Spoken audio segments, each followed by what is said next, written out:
Hurmatli o'quvchilar, sizlar bilan o'sha tashqi yoritish asboblaridan foydalanishda qo'shimcha ma'lumotlarni berib ketamiz.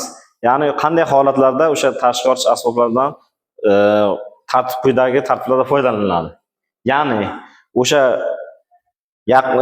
uzoq masofaga yuradigan bo'lsanglar, ya'ni uzoq masofani yorituvchi chiroq yoqilgan bo'lsa agar qanday holatda yoqiladi deb savol tug'iladi. O'sha nima bo'lishi mumkin? Yetarlicha ko'rinmaydigan holatlarda yoqiladi. Tushundinglarmi? Yetarlicha ko'rinmaydigan holatlarda. Ayniqsa e'tibor beringlar. Qarama-qarshi tomondan masalan avtomobilda kelayotgan bo'lsa, uni ko'zi qamashadigan bo'lsa, eng kamida 150 metr masofadan ortiqda qolganda o'sha yaqinni yorituvchi farchiroq o'tish kerak deydi. Lekin kutilmagan holatda shofyorlarning esdan chiqadi. Ko'pgina holatlar bo'lganman. Ular yondagi qarama-qarshi kelayotgan tomonga avtomobilga nima qiladi? Markat beradi.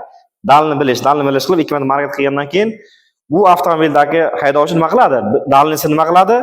Bilishga qisqartiradi. Ya'ni uzoq yorituvchini yaqin yorituvchiga qisqartiradi. Tushunarlimi? Dalni bilish deb ham nima qilinadi? Uzoqda yaqindaga qisqartiriladi. Yana u holatda ham bo'lmayotgan bo'lsa, avariyaning ishora yoqiladi. Tushunarlimi? Nima ekan? Avariya ishorasi yoqiladi. 3 marta 4 marta yoqqandan keyin o'sha kelayotgan odamga ko'rinadi. Chunki o'sha fara chiroqlarning ozi haydaganda masalan avtomobillaringizga o'zlaricha kuchaytiradigan turli xil led va boshqa kuchaytiradigan nimalarni qo'yish taqiqlandi. Chunki sizga yorug' bo'lib yurib, qarama-qarshi tomondan kelayotgan avtomobillar umuman ko'rishiga salbiy oqibatlar olib kelishiga sabab bo'ldi. Chunki siz kuchaytirib olgan bo'lsangiz, u tomondan yana bittasi kuchaytirib qo'yilsa, yo'l transport hodisalari juda ham ko'p bo'ldi. Bu narsalar albatta inobatga olib, ancha chora-tadbirlar ko'rildi va hammasi standart holatga keltirildi. Hech qachon juda ham kuchli ham bo'lmasi kerak, kam ham bo'lmasi kerak. Standart bo'yicha o'sha yorug'lik keltirib berish kerak bo'ladi. Tushunarlimi? Mana shunday holatlarda albatta e'tibor berish kerak. Ya'ni e'tibor bergan bo'lsanglar, yaqin yorituvchi fara chiroqlarimiz o'sha yorug' bo'lgan joyda yetarlicha ko'rinadigan joylarda yoqib yuriladi. O'zlaringiz bilasizlar bu narsani. Bu yetarlicha ko'rinmaydigan holatlar bo'layotgan bo'lsa, o'sha dalni, ya'ni uzoqni yorituvchi fara chiroqlar yoqiladi. Demak, o'sha 150 metr degan ma'nosini tushundinglar.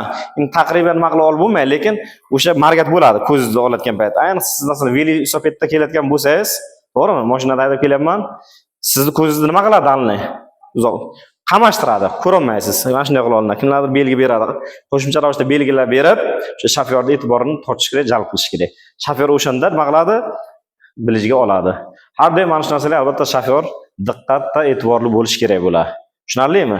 Hech kim masalan bu narsani e'tiborsiz qoldirmaydi. Chunki u agar siz bilish holatda, ya'ni yaqin chiroqqa olmasangiz, o'sha kelayotgan nima yo yo'lingizga chiqib ketib qoladi, yo boshqa holatlar bo'lishi mumkin. Shuning albatta bu narsalar qoidalarga mahallaning ichida va boshqa joylarda qat'iy nima qilish kerak? Amal qilishga rioya qilishimiz kerak bo'ladi.